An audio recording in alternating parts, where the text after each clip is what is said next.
মাত্র টিউশনি থেকে ফিরেছি, পাক্কা 2.5 ঘন্টা পড়ানোর পর আমার মাথাটা ভন ভন করছে, আর তুমি মোবাইলে খালি গেমস খেলছো। Sorry madam. শোনো, আজ না একটা দারুণ ব্যাপার ঘটেছে। একটা পত্রিকায় বিজ্ঞাপন দেখেছি।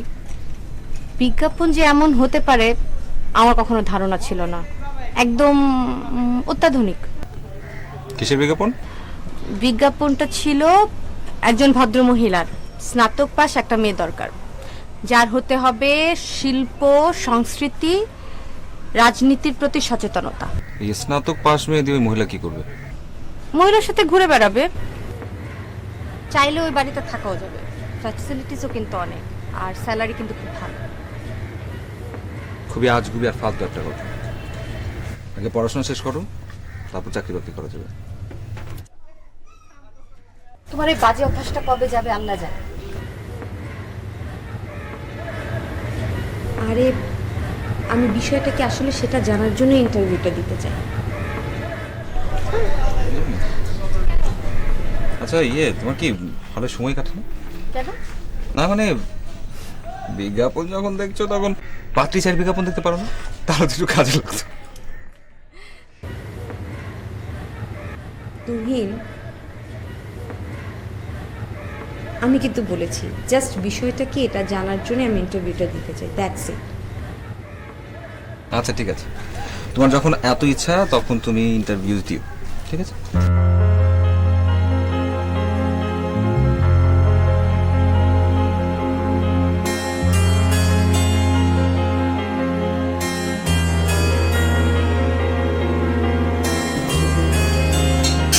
কিছু লাগবে?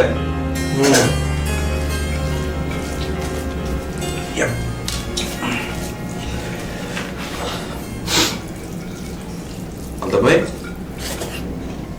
রান্না কেমন কিছু বলো না তো?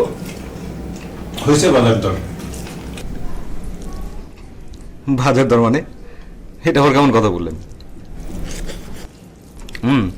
আলতাফ ভাই, আমার সার্টিফিকেটগুলো একটু অ্যাটাস্টেড করে দিতে হবে। আবারও কালকে একটা জায়গায় অ্যাপ্লাই করবো, তো দেখি যদি কিছু হয়। আপনি তো আবার আমাদের ম্যাজিস্ট্রেট, বুঝলেন না? ট্রাঙ্কের মধ্যে সিল প্যাড সবই আছে, নিজের কাজ নিজে করে নাও। ম্যাচের সবার সার্টিফিকেট সত্যায়িত করতে করতে আমি বিরক্ত। কই কারো চাকরি তো হয় না। কিন্তু আমার কি মনে হয় জানেন, আমার মনে হয় আপনি হচ্ছেন আসলে কুফা। আপনার কাছ থেকে অ্যাটাস্টেড করাই চাকরি আর হয় না। এখন থেকে আসল ম্যাজিস্ট্রেটের কাছে যেতে হবে। তাই যাও, এই 2 নম্বর ম্যাজিস্ট্রেটের কাছে আসার দরকারটা কি?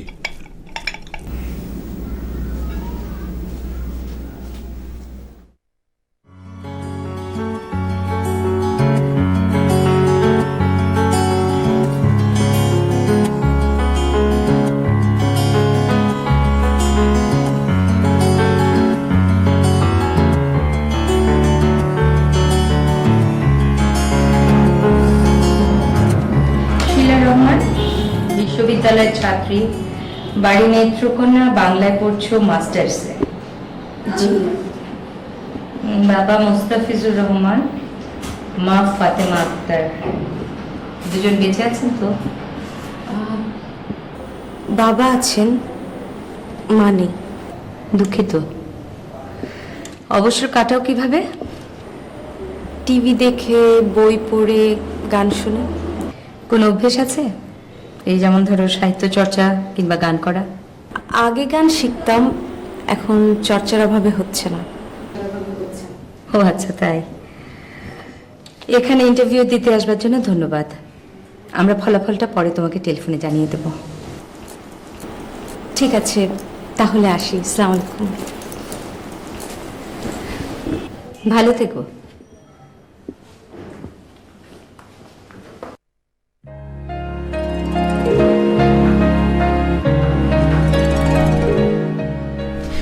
প্রথমে কিন্তু আমি মহিলাটাকে দেখে রীতিমতো ভরকে গিয়েছিলাম, পরে অবশ্য নিজেকে সামনে নিলাম। বিশ্বাস করো, মহিলাটা যা সুন্দর, আর জানো মহিলাটার একটা আলাদা পার্সোনালিটি আছে। সবই বুঝলাম, অনেক বড় মাপের মানুষ, কিন্তু সমস্যাটা কোথায়? তুমি বাসার অন্য কাউকে দেখো না? না, আমার মনে হয় একাই থাকে। মানে ব্যাপারটা না আমার কাছে কেমন জানো একটু আজগুবি মনে হচ্ছে। মানে আমাদের দেশে এরকম হয় নাকি? ইউরোপ আমেরিকা হলো নাহলে একটা কথা ছিল। তুহিন, এই ঢালাও ভাবে সবাইকে অদ্ভুত ভাবাটা কিন্তু ঠিক না। তোমার তো চাকরি নেই, কবে পাবে সেটারও ঠিক নেই, অথচ আমরা ঠিক করেছি এই বছরে আমরা বিয়ে করব। এই অবস্থায় যদি সম্ভব হয় দেখি না ট্রাই করে কি হয়। আর চাকরিটা যেটাই হোক স্যালারি দিয়েই তো বড় কথা, তাই না? আর আমার মনে হয় না, সিরিয়াসলি আমার মনে হয় না যে মহিলাটার মধ্যে কোনো খারাপ উদ্দেশ্য আছে, বিলিভ মি।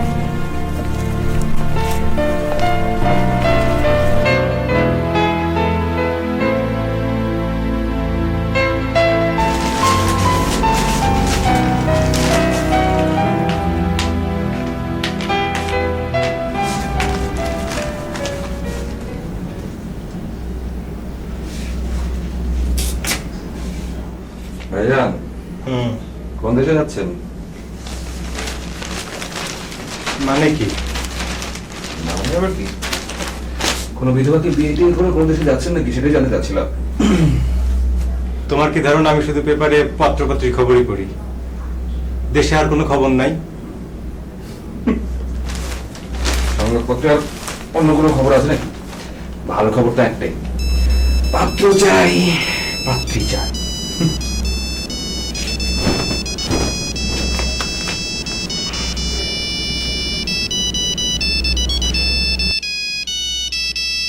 হ্যালো, এই শোনো,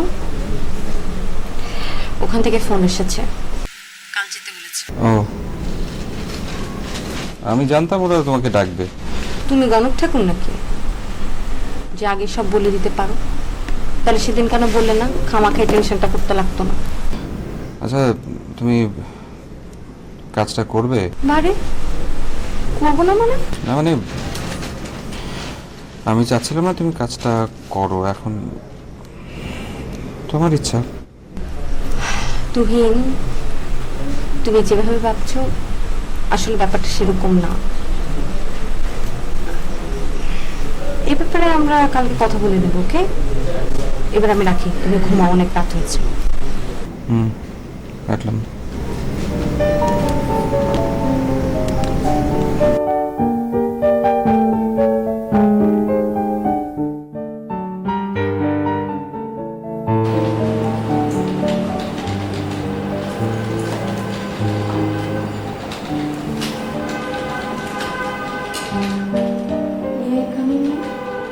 Yes.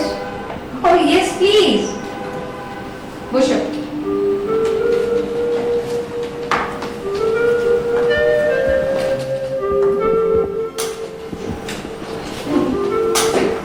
বসো। আমি তোমার জন্য অপেক্ষা করছিলাম। কেমন আছো? আমি ভালো আছি, আপনি ভালো আছেন তো? ভালো। অনেকেই তো ইন্টারভিউ দিল, বাট আই সিলেক্ট ইউ। এবার বলো তোমার মতামতটা কি?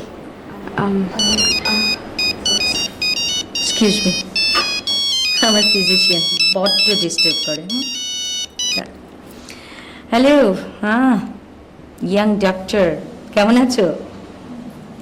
আমি খুব ভালো আছি, পারফেক্টলি অল রাইট। গতকাল রাতে মেডিসিন খেয়েছি, নেক্সট ডোজ দুপুর 2:30টার সময়। একদম মনে থাকবে, আমি ঠিক ওষুধ খেয়ে ফেলবো। আহা, তুমি দুশ্চিন্তা করো না। আচ্ছা ঠিক আছে, ওষুধ খেয়ে মাত্র আমি তোমাকে টেলিফোনে জানাবো, ঠিক আছে? হলো তো? সত্যি বলছি, আমি কোয়াইট পারফেক্টলি অল রাইট। না না, এখন আমি ভীষণ ব্যস্ত, পরে কথা বলবো। রাখছি, বাই। পাগল। তারপর যা বলছিলাম, তুমি কবে জয়েন করতে পারবে? অবশ্যই ইচ্ছে করলে আজই জয়েন করতে পারো। ইয়ে মানে আসলে আমি এখন ঠিক বলতে পারছি না। আমার কিছু প্রশ্ন ছিল। বেশ তো, বলো। অবশ্য তুমি পুরো সপ্তাহটা সময় নিতে পারো। আর যদি মনে করো জয়েন করবে না, সেটাও নিঃসংকোচে বলতে পারো। না না, তা না, আমি অবশ্যই জয়েন করব, কিন্তু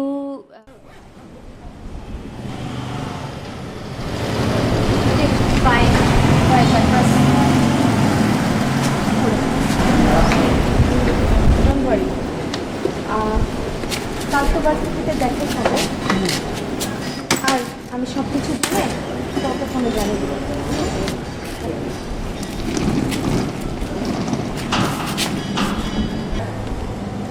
ও আরেকটা কথা,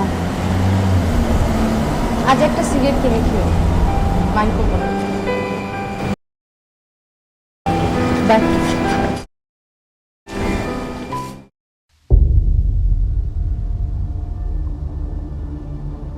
সাথে দেন।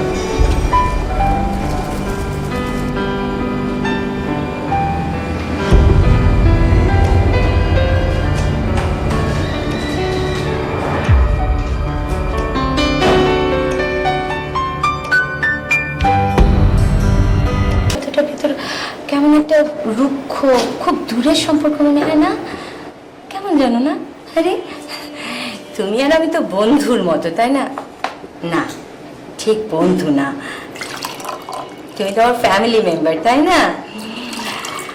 শোনো মেয়ে, তুমি এটাকে একদম চাকরি ভাববে না। তুমি যে আমার কাছে এসেছো, এটা আমার কাছে অনেক বড় ব্যাপার, চাকরির চাইতে অনেক বড় ব্যাপার। আই, তুমি আপেল খাবে? দাও, সেটা দাও।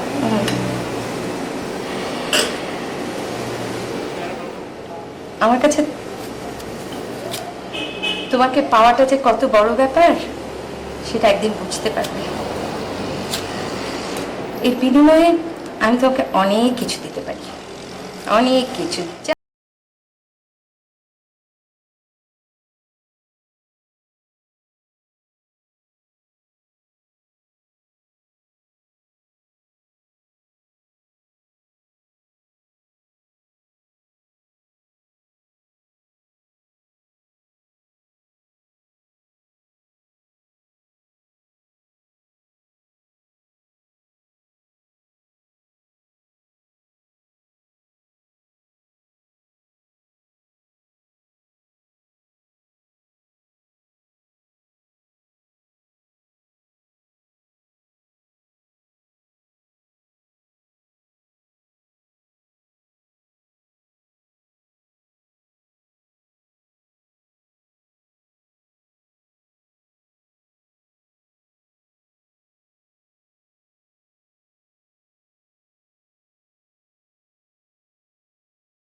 আপনার জন্য কফি বানিয়ে নিলাম।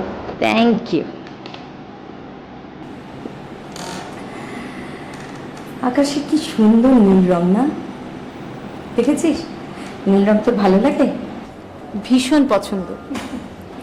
রে, তোর সঙ্গে দেখে আমার অনেক মিল। জানিস, তোর নানির সঙ্গেও না আমার অনেক মিল ছিল। আমার নানি মানে?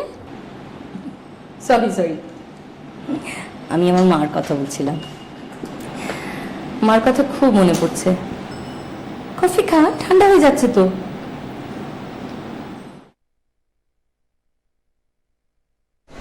তুমি তো ফোনই করো না। আমি ফোন করি না। অভ্যাসটা ছাড়ো না কেন?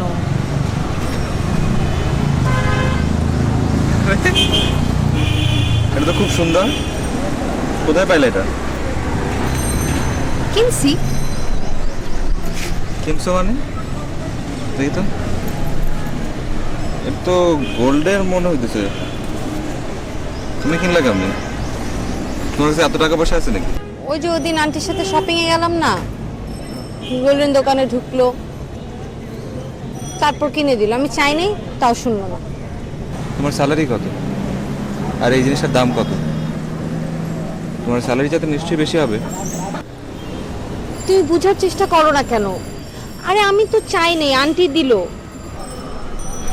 এটা হচ্ছে আসলে ওই মাছ ধরার একটা টোপের মতো।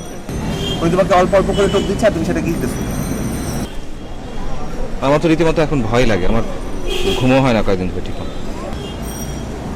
তোমার চেহারা দেখে তা বুঝা যায়।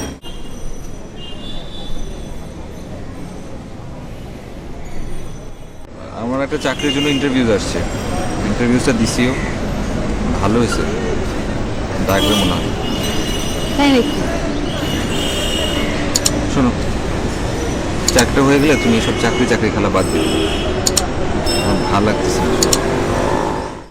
Hard diamond hills, where is the time gone? Who is the thief?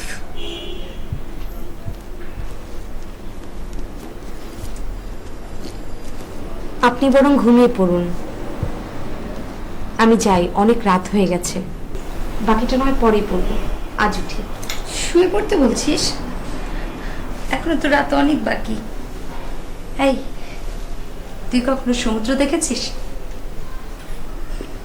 না। না? ঠিক আছে, আমি তোকে সমুদ্রের ধারে নিয়ে যাব, তোর বন্ধুটাকেও সাথে করে নিয়ে যাব, বেশ মজা হবে না? জানিস, আমি যখন ইউনিভার্সিটিতে পড়ি তখন আমার বিয়ে হয়ে যায়। হাবিব মাত্র ইউনিভার্সিটিতে জয়েন করেছে, ভূগোল ডিপার্টমেন্ট। আমরা কোয়ার্টারেই থাকতাম, মজার দিন কাটছিল। একদিকে ক্লাস, আরেকদিকে সংসার, কপত কপতি, কি আনন্দেই ছিলাম না। একসময় আমার শরীরের মধ্যে না, বুঝলি, হোটেলে রুমেই ছিলাম, আমার শরীরটা খুব খারাপ ছিল। তো হাবিব সব স্টুডেন্টদেরকে নিয়ে সেন্ট মার্টিন গেল, সেই শেষ, আর ফিরল না।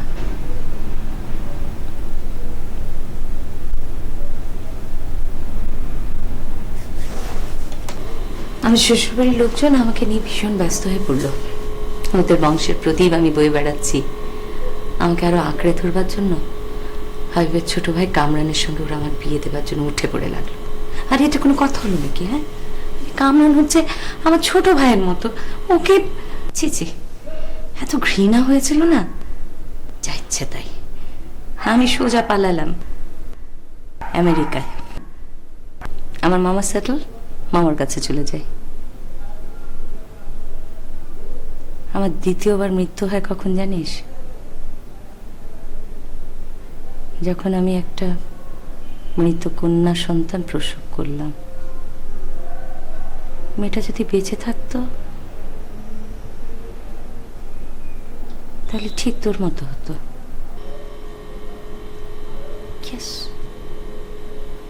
একদম তোর মতো।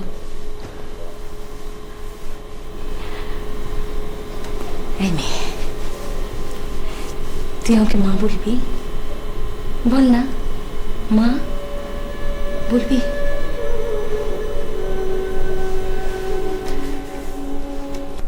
আমেরিকায় বেঁচে থাকার জন্য ভীষণ স্ট্রাগল করতে হয়েছে, কি সংগ্রাম।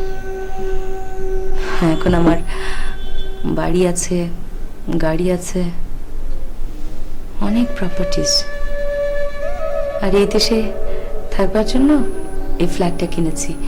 বছরের তো 3 মাস আমি এখানে এসে থাকি।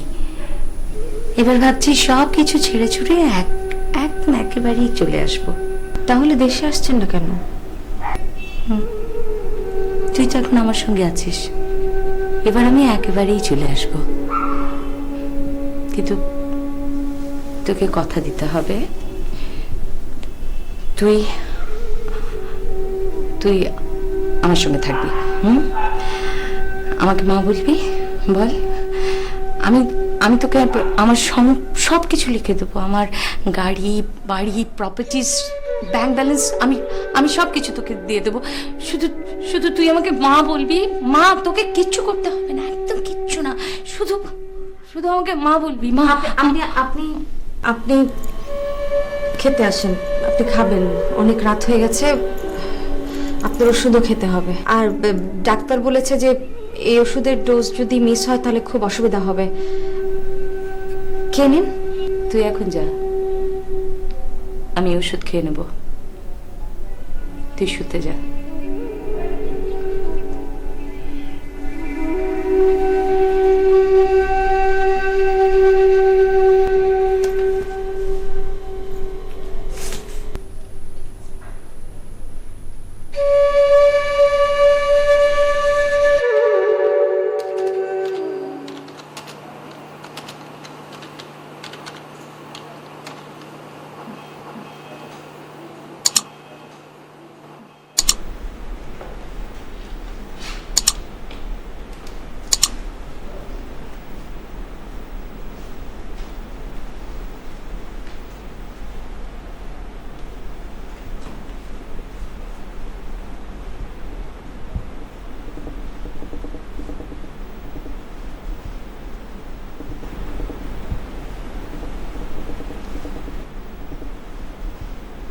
কফি।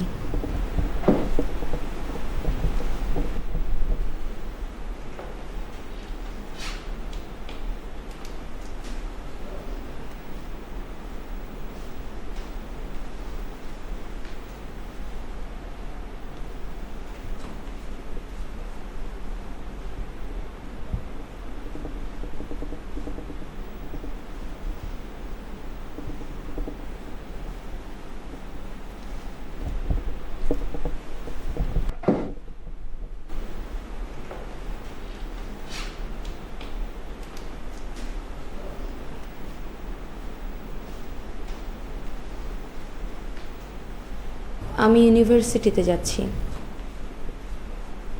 রাতে হয়তো হয়তো হোস্টেলেও থেকে যেতে পারি।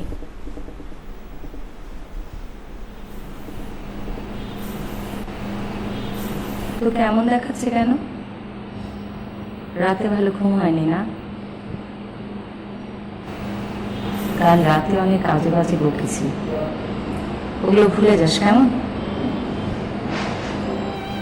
জি, আপনি দুপুরে খেয়ে নেবেন, ড্রাইভার পাঠাতে লাগবে না, রিক্সা দিয়ে আমি নিচে চলে আসবো।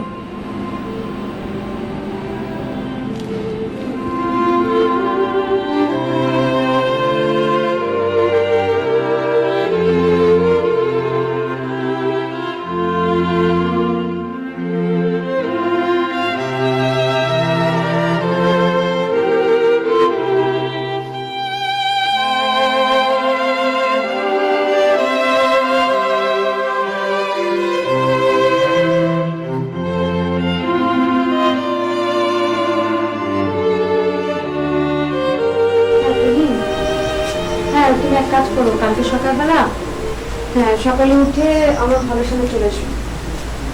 এই তো আজকে এসেছি। হ্যাঁ না, কোনো অসুবিধা নেই।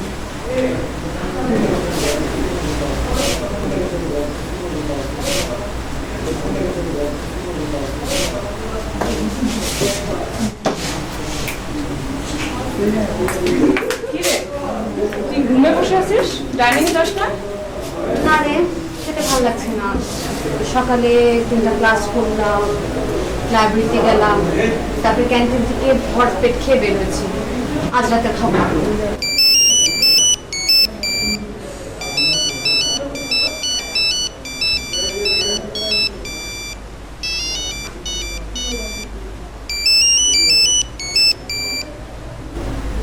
হ্যালো, শিলা, কি করছিস? খেয়েছিস?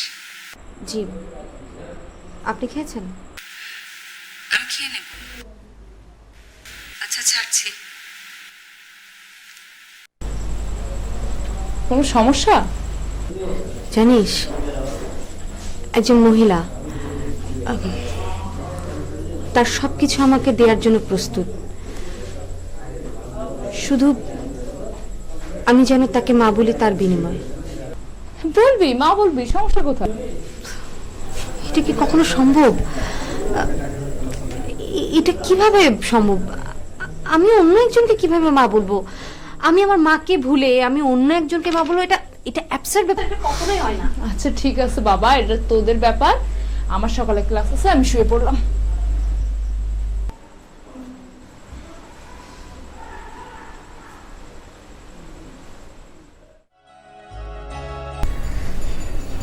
আমার তো মনে হচ্ছে মহিলাটা আসলে মানসিকভাবে অসুস্থ।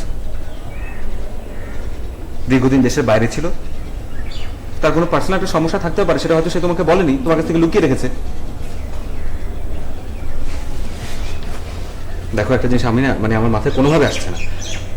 তার প্রপার্টিজ সে তার কোনো আত্মীয় স্বজনকে না দিয়ে তোমাকে দিতে যাচ্ছে, তোমাকে তার উত্তরাধিকারী করতে যাচ্ছে, সেটা কেন?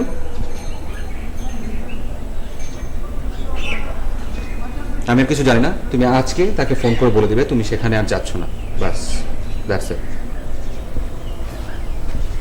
না, তাও না তুমি। আমি ব্যাপারটা বুঝতে পারছি, কিন্তু মহিলাটার প্রতি আমার একটা আলাদা মায়া জমে গেছে। আমি ফোনে না, আমি সামনে যেয়ে যদি চাকরি না করি আমি নিজে বিদায় নিয়ে আসবো।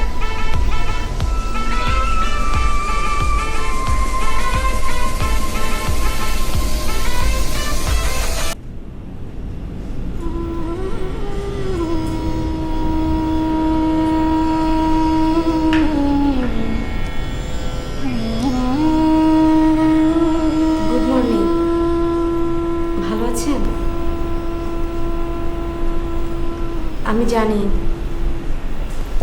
সেদিন আপনি আমার উপরে মনক্ষুণ্ণ হয়েছেন। আসলে আমার কিছু কথা বলা ছিল আপনাকে। আপনি তো আমার মায়ের মতোই, কিন্তু মা বলুন, আর শুধু মা বলার উপরে কি সবকিছু নাকি? আপনি একজন আধুনিক মহিলা, আমেরিকায় থেকেছেন, জীবন নিয়ে যুদ্ধ করেছেন। আসলে আপনার এই সম্বোধন দেখে সেদিন জিনিসটা আমার কাছে ছেলে মানুষই মনে হয়েছে। সরি।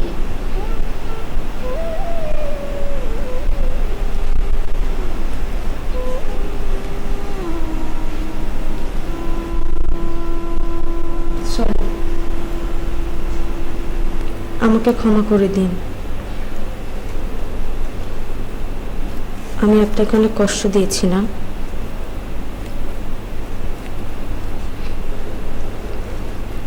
আপনি অনেক কষ্ট পেয়েছেন।